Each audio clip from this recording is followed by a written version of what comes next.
All right, it is June 1st, and we are back with another idea share. And this is what Key Ministry has been doing pretty much every Monday since COVID-19 happened. And I'm Beth Golick, and Catherine Boyle from Key Ministry is here as well. And we just wanted to open up a little bit differently today. And just ask how everybody's doing. There's been a lot going on these last few days, and so we just wanted to open it up, see how everybody's doing. How's your church doing? How's everybody feeling? Well, I'll just throw it out there. My daughter just let me know that my city is on the front page of the Washington Post Snapchat today as a place that did not handle protest well. So I feel really discouraged. Yeah.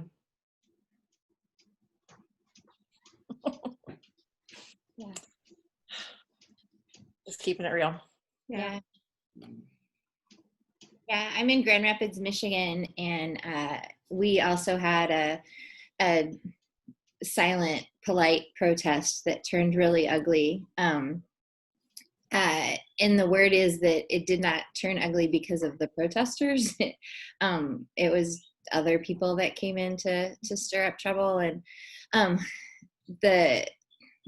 a good portion of the city rallied Sunday morning to start cleaning up, which was lovely, but still just sad, super sad.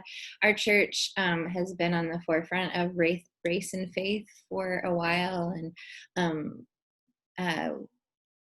we're in a predominantly white area of our city, and have slowly just been really intentionally diversifying and opening up a second campus in a more diverse area. So we're trying to figure out what those realistic next steps are, not the symbolic ones or the grandstanding ones, but what the realistic next steps are.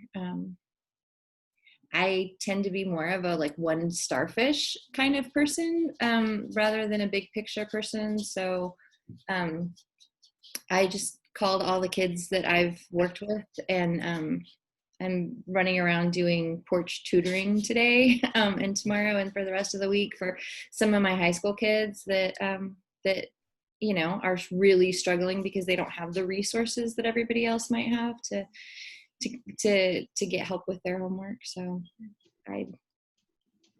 you just shrug your shoulders and say, I don't know what to do, so I'll just offer this drop, right? Yeah. Thanks for sharing. Anybody else want to share how they're feeling?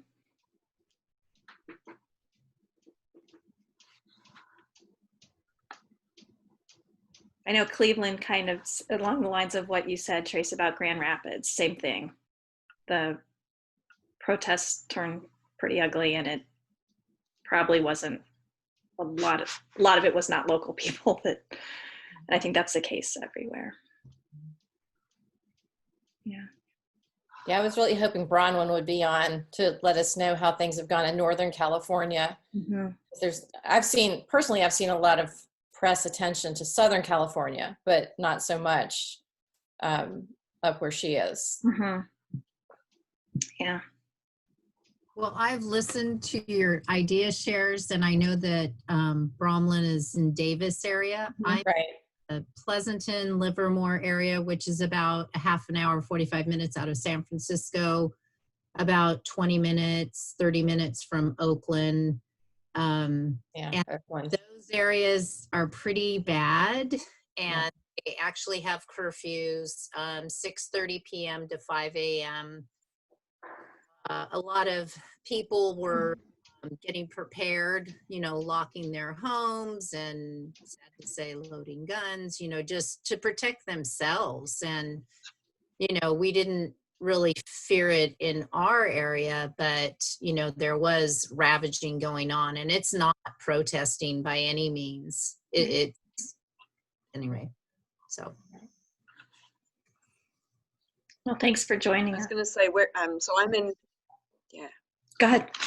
I'm in Pennsylvania, but we're about 45 minutes outside of Philadelphia and half an hour from Wilmington, Delaware. And I know they've had pretty bad rioting happening over the weekend. But what was uplifting this morning was there was a local protest in our local town to our church in Kennett Square that was very peaceful, had a lot of people. 3 of our pastors were attending it. So it was a little bit of a small amount of hope locally, definitely. And so we're holding on to that for here, but yeah.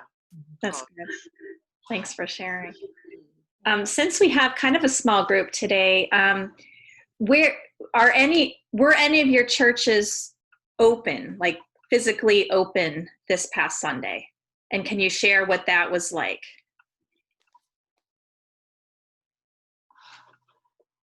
Yes, we're at Thomas Road in Lynchburg, Virginia. Last week and this week, the governor has given some guidelines, and it's 50% open and 50% capacity, but in reality, that's not really what you can do because of the distancing that you have to do. And so by the time you put all the people in there, I think that they said it was like 30% capacity. So they went to 3 services so that they could accommodate as many people as possible. All of the staff and volunteers are wearing masks. And then, so the first week we opened was the week previous to yesterday, and they didn't have to wear masks. They did anyway because the staff did, because, you know, people, it's just a message that we're giving. And then last week, though, or yesterday, there was a mandate that was put down by the governor during the week that he really did want people wearing masks. So I don't know that any more people wore masks than the week before, but at least that was, you know, something else that the leadership was living under and trying to deal with. But it has been a joyful process for people. The people that are actually going physically, we have not, because we have some medical issues, but the people that have gone have been very, I think, filled and encouraged and full of joy, and they have it all over social media how happy they are to be back in the building and with each other. And so there's no children's programs. Families are encouraged to sit together. And so we don't know about vacation Bible school starting up. This is June. It's pretty much traditional. So there's lots of unknowns about when the children will come back into classrooms. One thing that's cool, though, about special needs is that someone donated a snoozlin room to Thomas Road. It is a fabulous sensory room. And so our director, Toy Hine, is actually inviting families, individual families, to come and spend an hour and a half in the room several times each week. And so we've been putting our heads together, she and I, to who do we invite to do this.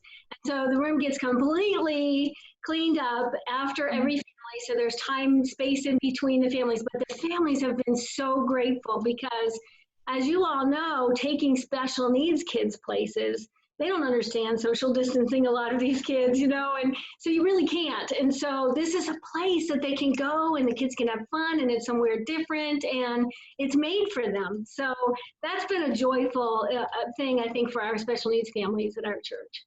That's a really cool idea. Yeah. So how, okay, and so we have a comment in the chat. Can you say the name of the room again? Snoozlin. I think it's like SNOE, and then take it from there. Snoozlin. SNOEZELEN, something like that. If you look it up, apparently it is a term, and it's for therapy. It's a therapy kind of thing, a sensory therapy kind of thing. And it's not just for special needs kids or special needs adults, but it's also for those who are recovering from what do I want to say, Alzheimer's and some other mental kind of things that are going on with folks, mental issues. And apparently you can use it for a lot of different things. And so and it's just been newly finished. So we're still racking our brains through how do we invite the community to come in and use it. Donated by, I think, a nursing home community. Yeah. community. Yeah, Snooze Alone. Let's see, I think I have it right. Yeah, Catherine actually put it in the chat, the link, SNOEZELEN.info. Yes. So, Yes. check that There's out. the website. Interesting. Okay, and so, like, I'm guessing there's not a ball pit because that would be really difficult to. Well, there is, but there's very close scrutiny that you have to use to clean the balls.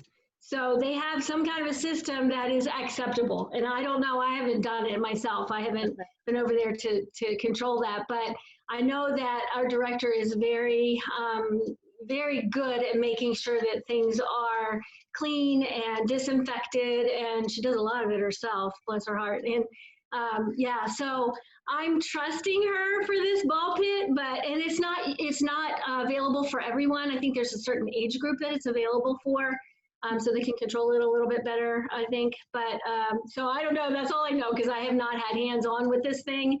The ball pit is the newest addition, and that's only come a couple of days last week, I think. Oh wow. Okay, so this is really brand new. Brand new. Great. How about anybody else? Were you open for business this weekend? I think Doc's gonna tell us. No? Yes. Yep, hitting the wrong buttons. I'm having all kinds of technical issues today. Yeah, so Grace Church has been open with people the last 2 weekends. I haven't been there because I'm at extreme high risk, so I'm not sure how many were there this weekend, but they've had, 3 campuses. One of their campuses is in a school, and the school's closed and they're not allowed to be in a school. So to work around that, they've been meeting in a park shelter. And I know last weekend they had about 100 individuals out at the park shelter, and which makes a nice setup because they can all spread out and everything, and they had their families with them. None of the programming at any of the 3 campuses have children's ministry with it.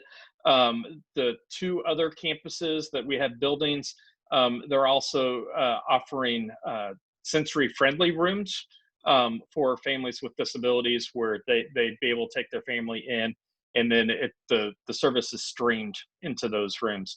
But otherwise, our largest campus, we have 4 services there, 1 on Saturday, 3 on Sunday. They've been running all 4 services each weekend. And I think, one of the services, I think they had about 150, people, and then another one maybe 100, and somewhere in there where normally, we're 800 to 900 a service. So down, but there, and I think we're waiting for probably at least a month before children's ministry is starting to come in there. All staff, all volunteers have to wear masks with it as well. They've got every drinking fountain all blocked off, all masked off, so you can't use any drinking fountains. And then after each service, they basically empty the building and then sterilize everything with that static spray or photostatic spray, whatever it is. That's very quick and very good at sterilizing everything. So. Okay. So show of hands, how many of your churches do you think will have children's ministry before the fall? So at some point between now and the summer, do you think your children's ministry will be back? So Doc's got his hand raised. I already know my church is not. Okay. All right. And I don't even mean special needs ministry necessarily, but like all of children's ministry. Okay. I'm pretty sure isn't Texas back open for summer camps and things like that? I wonder if churches are doing that as well. Actually, even their Johnny and Friends family retreats are happening, which I know for Ohio, ours got canceled. That was one of the first things that got canceled, actually. Devastating, but yeah. Al, not to put you on the spot over there, but when we first jumped on, we were just kind of talking about how we're all feeling with the events that have been going on those last few days. Do you have a chance to, are you able to share what's going on in your neck of the woods? You mean with the racial events or, okay. Um, yeah, I mean, everyone's kind of a mixture of emotions from sad to angry to hopeless. Some people are feeling like what's going to happen. I actually heard a really good message through Elevation Church. They had Stephen Furtick and John Gray. No, which, sorry, we're having air conditioning work upstairs. So, And I put you on the spot, sorry. so that was a really great message. And I've listened to it 3 times already. It's giving me more hope, I think, about what needs to happen racially for things to improve. But yeah, our church has been doing sermons on racial stuff the last couple weeks, even before things really hit the fan. But it's just my 17-year-old daughter is kind of thrown by it a couple of nights ago, just when she found out. And so I think a lot of us are feeling a lot of stuff. And our church is only 40% Anglo, so it's a lot of African Americans in it too. So we even have staff that's African American, like pastors and things like that. So we're trying to navigate it as well. But it's, yeah, it's really messy. And a lot of people, I mean, I have contacts all over the country. I'm kind of following what people are feeling and all that. And it's just really a difficult time from what I'm reading and seeing posted and things like that. So I'm going to turn off because my guys are here. Sorry Thank for so you. noisy. Yeah, thank you for sharing. We were thinking about, because for those of you who don't know, you're in kind of like the New York City metropolitan area. So yeah.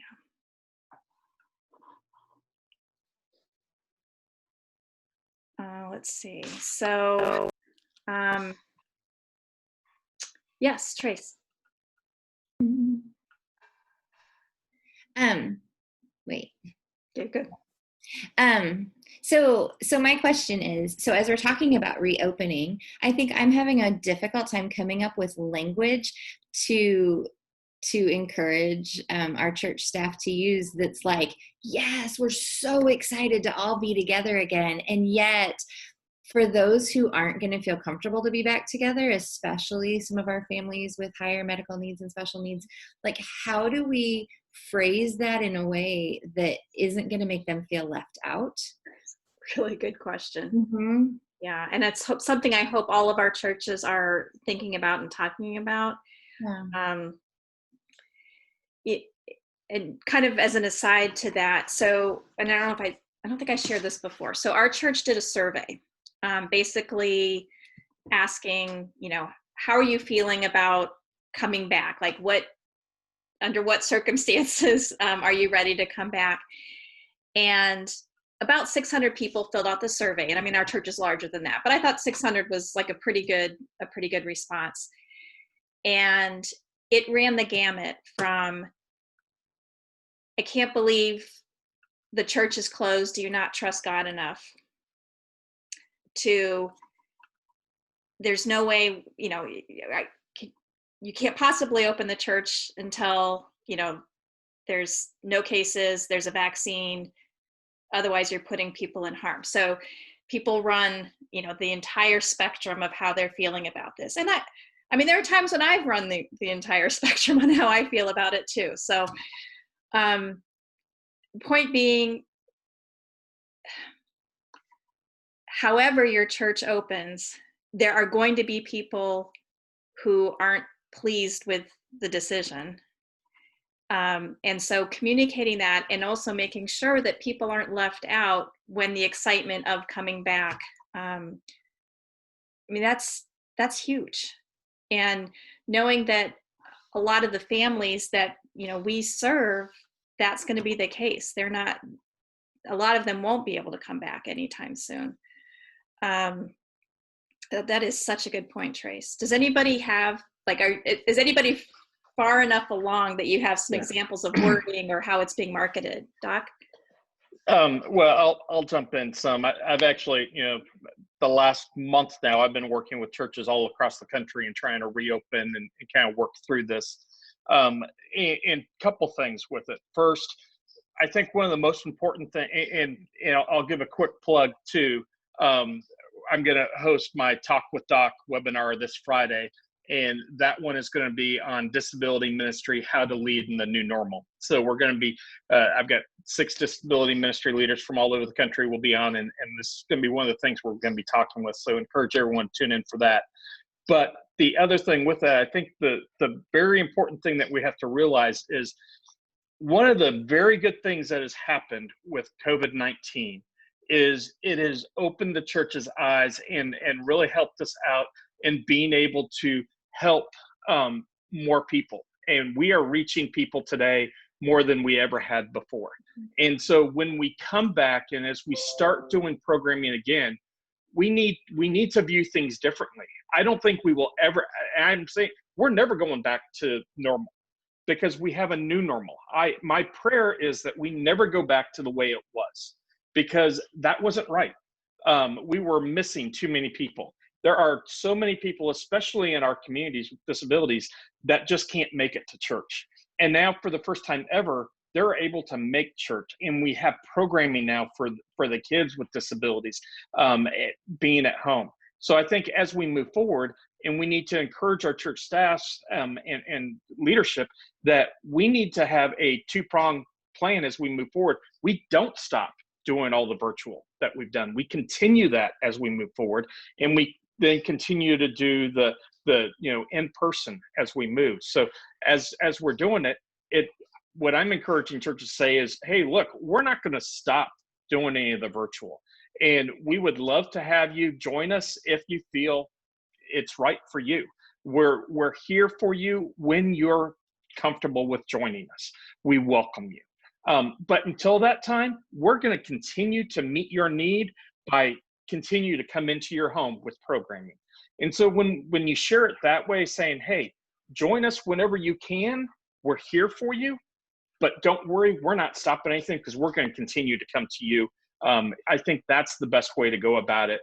But I think the important thing for us, especially as disability ministry leaders, is we need to keep pushing forward and doing 2 things. So it's going to actually put more on us. We're going to be wearing 2 hats, doing both, planning in person and planning virtual.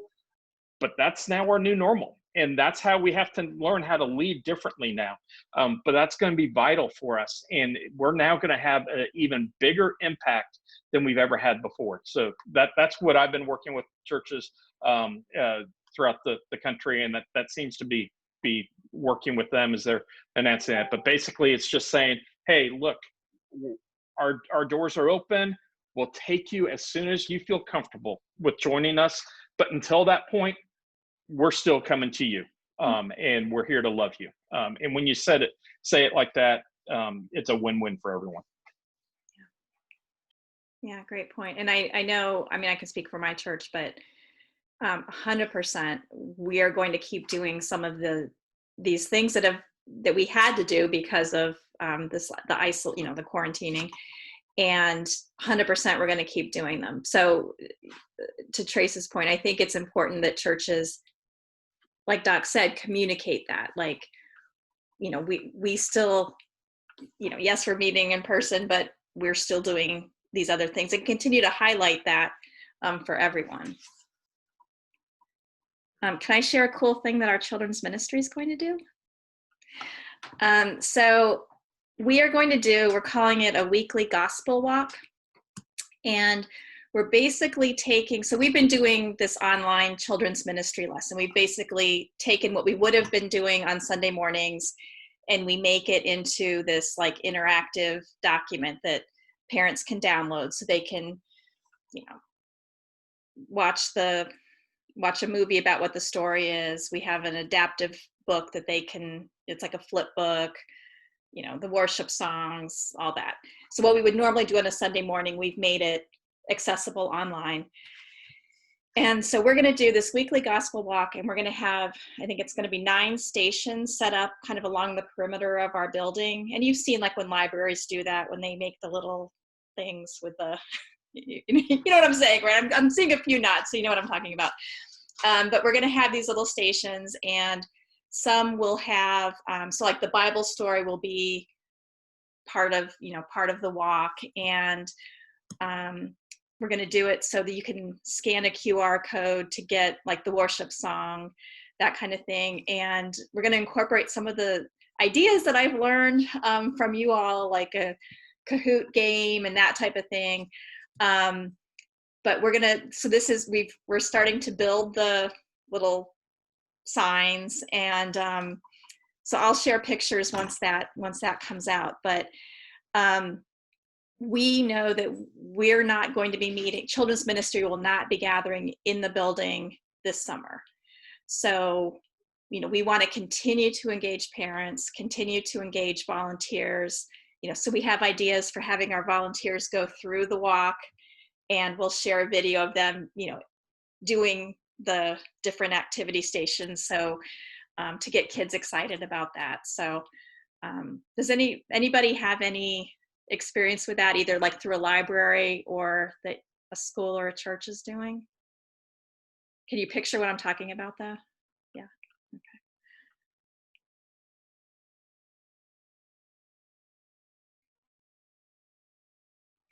We've done something a little bit similar every year as a fundraiser for an organization doing clean water.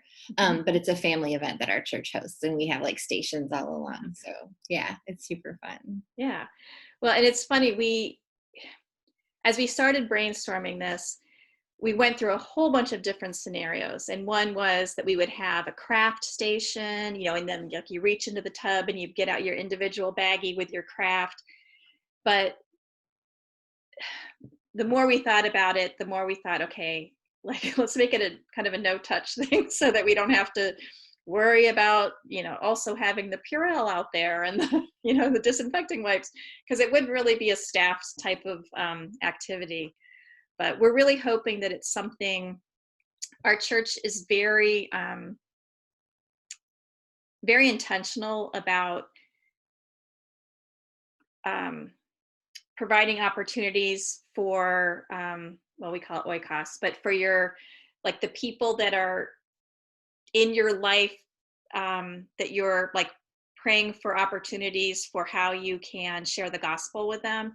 And so we see this as a way that, kids can invite, bike up to the church and with their friends, in a social distancing safe way, and go through the weekly gospel walk. And we're just going to change it out, just change out the stories and the activities based on our Sunday lesson. So we'll see.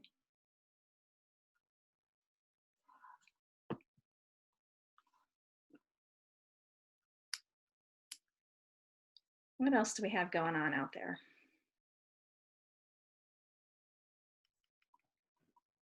So somebody mentioned Vacation Bible School. Is anybody actually attempting to do VBS this summer? And if so, what does that look like? Al's shaking his head no. The Meekins looked at each other, so I didn't. Seems like a point of discussion. I don't know. Well, Julie raised her hand. Julie, okay. you're muted right now, so unmute yourself. Yeah, we did. Yeah, we're not in the decision-making process, so we're listening and trying to determine where the church is and where we're heading, and we just don't know. It's day to day. The desire is definitely there. Yeah. We have not heard that they're not doing certain things. Okay, so we have not heard that they're not doing children's program. We've not had all these double negatives. So we have not heard that they are not doing VBS. So we're all just kind of hanging on, waiting to see what the next step is. I think the time and energy went into just getting the church building open and trying to figure out how do you get that size of a congregation into a building without leaving anybody out, like you said. So everybody has to register online before they turn, and they always leave like 200 spots available just in case there are people, that don't do computers and don't know how to do computers or are visiting. We have to accommodate visitors. But yeah, so basically we don't know, but nobody has said no. Okay, fair enough. Yeah, just one of the things that I was thinking about in making people during this transition feel comfortable. I'm sure we've all been watching our services on Facebook Live or however churches project or have been communicating the service. And when in the service, when the pastors are addressing the congregation as, we're so glad you're here, I'm thinking, well, what about us that are still watching on TV? And so there's a way of welcoming both and keeping the viewership like it's good to be here. And they're too. doing a good job They're at doing a that, great job. which is really helpful. Yeah. Good. And that, again, Trace, that kind of speaks to what you were saying. I know before all this happened, our church did live stream. I mean, the majority of people were in the building, but they did live stream and it was available for anybody, but specifically into a like a senior living center in our area. And they always would like specifically say, and welcome to the folks at, Knickerbocker. So. Well, Julie Clemens, you had your hand raised about VBS. So is your church doing something? Yeah, we have a lot of adults, teens and adults in our disability ministry. And so I'm going to be swinging the bat at trying to do this. We've been doing online lessons that have been pre-recorded for Sunday morning. So we're going to do a little bit of a hybrid and try and use Google Classroom as a place where parents can get coloring sheets and that kind of thing to download. But we also want to have kids. I think we're going to do the theme of we're in Illinois. And so we are, word is out that, face-to-face ministry here probably won't start till maybe January even. So doing, having some kits for arts and crafts that coordinate with the armor of God is the theme. Mm-hmm. So there's just with the masks and the gloves and everything else that everyone else is putting on is, so. Great. Julie, you shared with me, it was you, right, that sent the, So do you want to explain the document that you sent me? Sure. Well, our church asked us to go through with the different, in Illinois, we have 5 phases. I don't know how many phases everybody else has, but they asked us to go through each aspect of our ministry and what that would look like in phase 3, where we have 10 people, phase 4, which would be 50, and then phase 5, which I think Jesus is coming in phase 5 because it means there's no coronavirus. And so just looking through then systematically about the different aspects of our music ministry and our Sunday morning programming and that kind of thing, just helped me organize a little bit better. Mm-hmm. It wasn't so overwhelming. Yeah.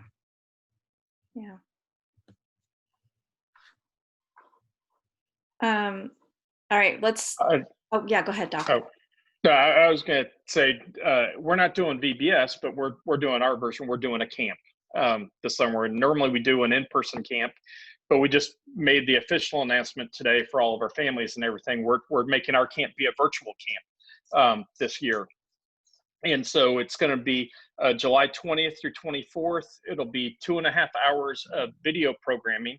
And we actually we took the VBS curriculum from Ability Ministry, and then we're adapting that and we're adding more to it. So we're writing more into that. And then, so we'll have that. We're going to have our worship and music by Uncle Charlie with Valued by God. And then we've got Tony and Jacob's Ladder Special Needs Fitness is going to be doing fitness for our kids. We'll have some crafts, some sensory time, and that'll all kind of be recorded, about 2.5 hours worth. It'll be a kind of a Dora the Explorer interaction. And then we'll have 30 minutes each day where the campers will be able to have a Zoom session with other individuals their own age, where we'll have leaders, and then we'll break those into rooms about 10. We'll have all kinds of different games, scavenger hunts, dance party, karaoke, things like that, with everything. And what I'm super excited about is we're translating everything into Spanish as well, first time ever. So we'll be able to offer it in both English and Spanish. And what I want to throw out to everyone here is I know it's hard for you to have stuff for your families. So I want to make this available to all the churches. And then especially if you want to get your families involved and try to get some of your families into, some of the individual groups, I'm happy to work out with you, where then, you can even come on and be with part of our leads in those groups. And that way you can have some activity, since I know it's difficult to try to put all this together. But we're happy to do that. The camp's going to be extremely affordable. It's $50 a camper, and that's going to include a t-shirt that we're shipping to the campers where that's at. But we're excited about it, and we're looking for it to go global. Also, an update this weekend, we just officially changed our website. We're now a .org instead of a .com, but you can get to us both ways. But we're soarspecialneeds.org with that SOAR. But yeah, and we're in Kansas City. Just saw someone just asked where we're located. I'm in Kansas, but Kansas City's the general area. So Central Time Zone. Central Time Zone, yes. And what's nice with all the curriculum, we're going to have it available for them for a month. It'll be in probably a Vimeo playlist, so families are going to be able to do it whenever they want, however they want. So if the camper doesn't like crafts, they can just skip the craft portion and go right on to something else. But if they really like the music part and they want to watch that 4 or 5 times, they can do that. And then they'll have access to all of it for a month, so they can do it as often as they want, as many times as they want, as well. But would love to have, offer it to all your churches, and that, especially since I know how difficult it is to find things right now. That's great. Thank you. So that's soarspecialneeds.org. And at that link, you could also learn about the webinar that Doc is doing, the Talk with Doc, this Friday, which is at noon Central, 1 o'clock Eastern time. Catherine, are you able to tell us about what's going on Wednesday? Yes, so we're going to be continuing our weekly webinars on Wednesday. We are having a parent focus this Wednesday, special needs parent focus, and we're going to be talking with John Felligeller and Melanie Gomez. They both write for the Key Ministry blogs. We're going to be talking about vacation planning with all of the COVID limitations, and then maybe even some of the recent unrest, what impacts that might have on whether you're traveling or whether you're doing a staycation type thing. John is interesting in that he and his family have gone camping many times, and he has a child with level 3 autism, but they've been able to make that work really well for his family.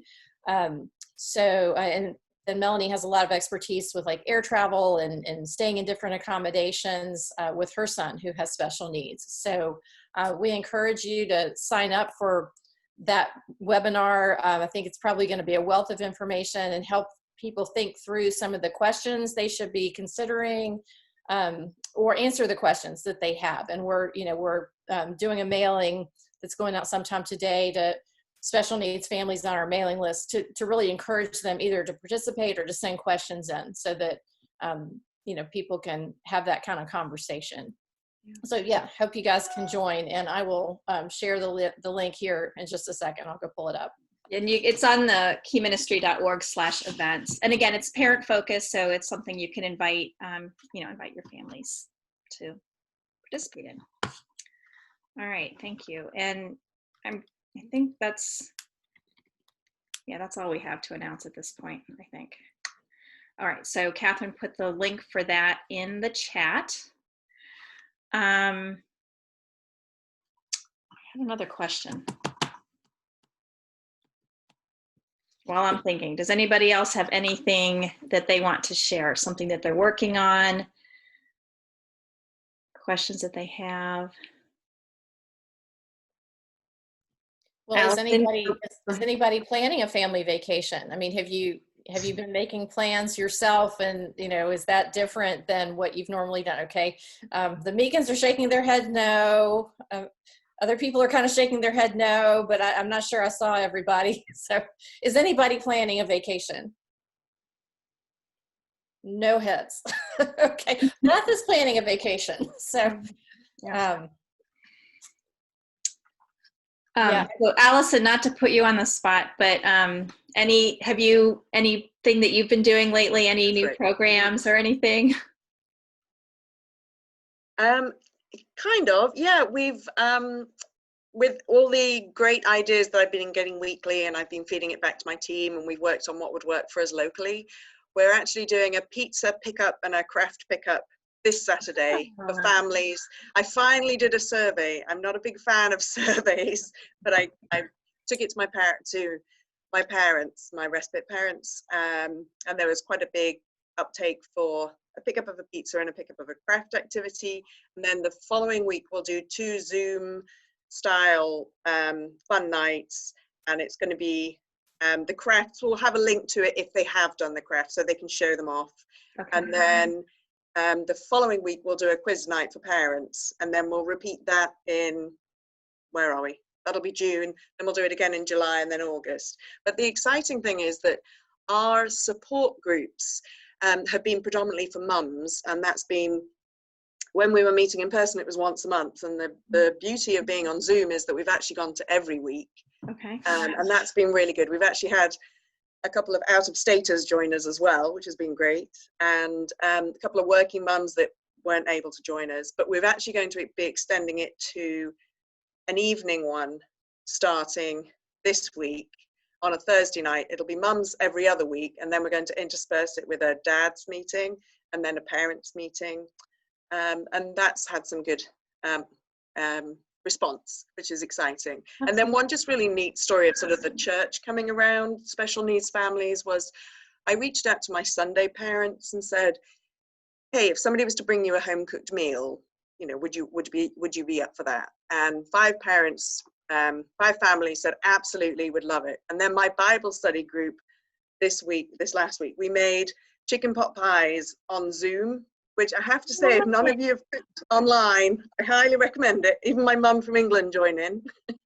And then what the joy that it brought me was that then my Bible study families then took meals to the special needs families, and just some new connections have been made there, where they were serving family that they may have seen at church but not necessarily had a conversation with. That sort of produced extra conversations and just some neat connections that went down really well. So I love that. Oh, good. I'm fun. so glad that you shared that. Thank you. Oh, that's My terrific. pleasure. That's terrific. So we're going to do that once a month as well, just to keep that going. So, okay, I have a couple of things. So first of all, that's so cool. Thank you. I love that your support groups have increased. I'm seeing more for dads lately. And Al, I know you've been really involved with is it the Special Fathers Network? Is that what it is? SFN? I just started the conference, but they have their first group meetings every other week starting tomorrow. So it's more of an introductory one. So I'm definitely going to that one to kind of see what that's about. Great. So I feel like maybe supporting dads is like one of those like small blessings of the pandemic, because I feel like dads are having more opportunity to connect with each other. So that's cool.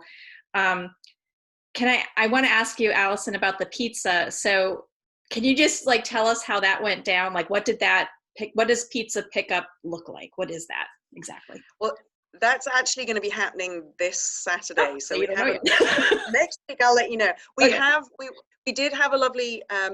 A month ago, the pizza restaurant actually called me and said, "Hey, we've got a donation, and we from a loyal customer who says, can you share, pizzas to the community?"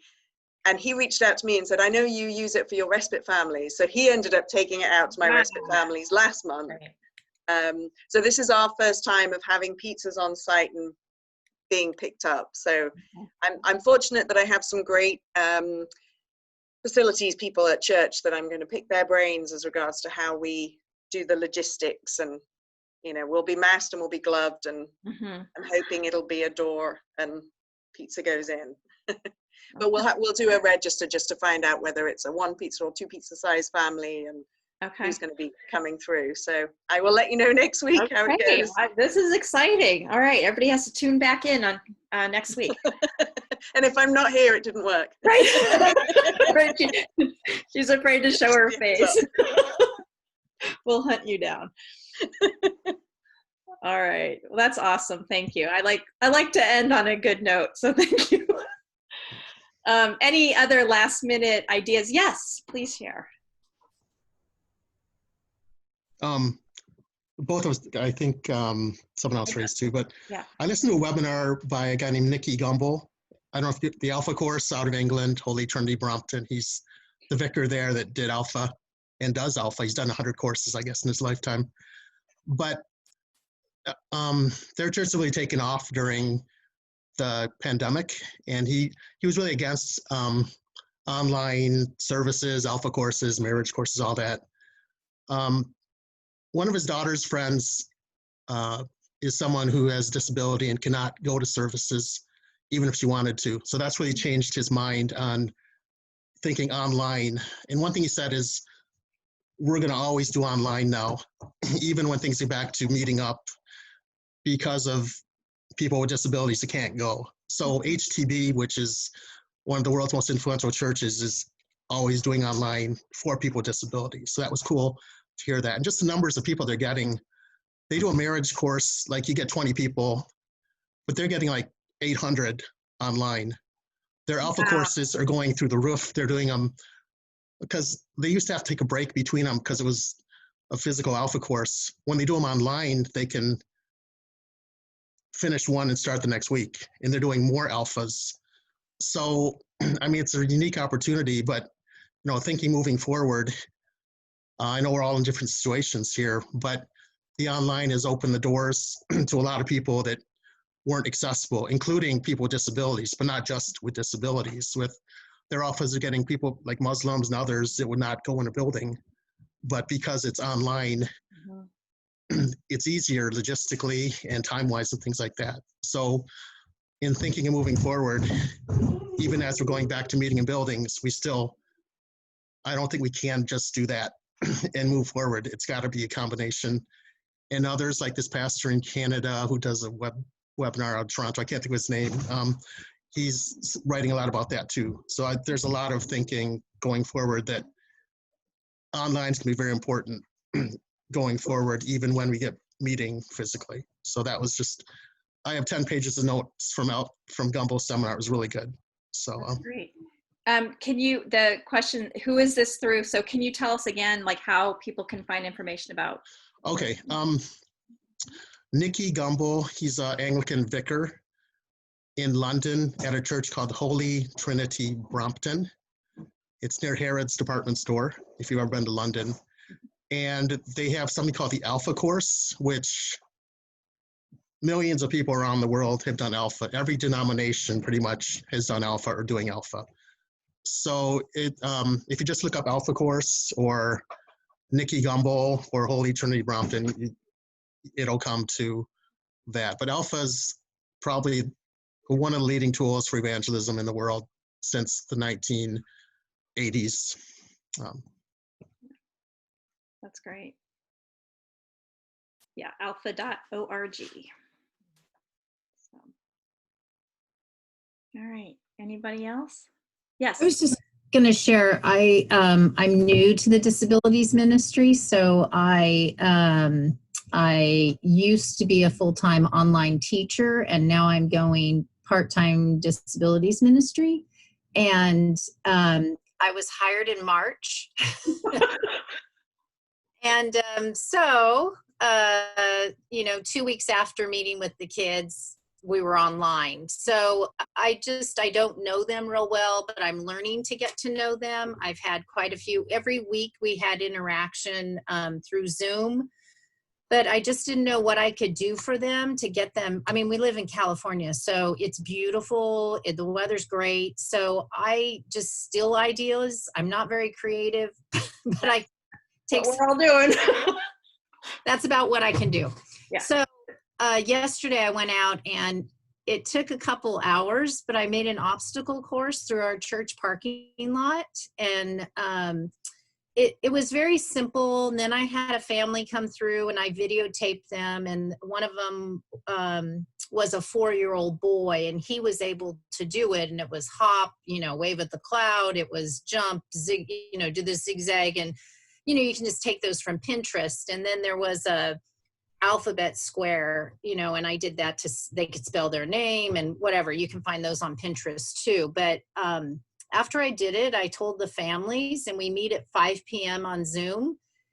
And it's still light till about 8:30, I would say. And we had 2 families go out, actually 3 families go out and do it that day. So it is a way to get their kids out, because they can't go to parks, they can't go to the stores. We have to wear a mask everywhere. We can't go anywhere without it. And they just don't understand. So they can go in, the disabilities children can go in the backyard, and then the only other interaction they have is on their Zoom classes, which school is finishing up. Mm-hmm. So anyway, it was a blessing, and I didn't know, but I thought I'll just do it anyway. And so after doing it, it's something that I'll probably re-chalk it and maybe change it, because it's going to rain in a week anyway. So Cool. Thank you for sharing. I love that. I'm going to totally copy you now. All right. Well, it looks like we're almost at the top of the hour. So we are going to continue to host these, not every Monday, but it's every Monday in June, and then not quite every Monday in July, and then like pretty much every other Monday in August and September. So, and again, what I really appreciate, I love that everybody can share, everybody's coming from very different perspectives. Our states are differing so, I mean, in Virginia, you were told you can't wear masks. Is that right?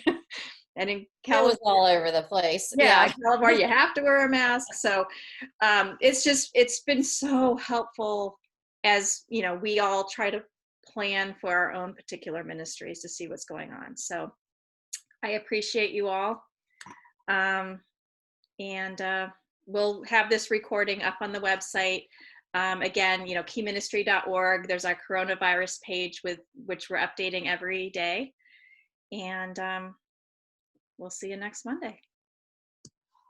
All right. Thanks, everybody.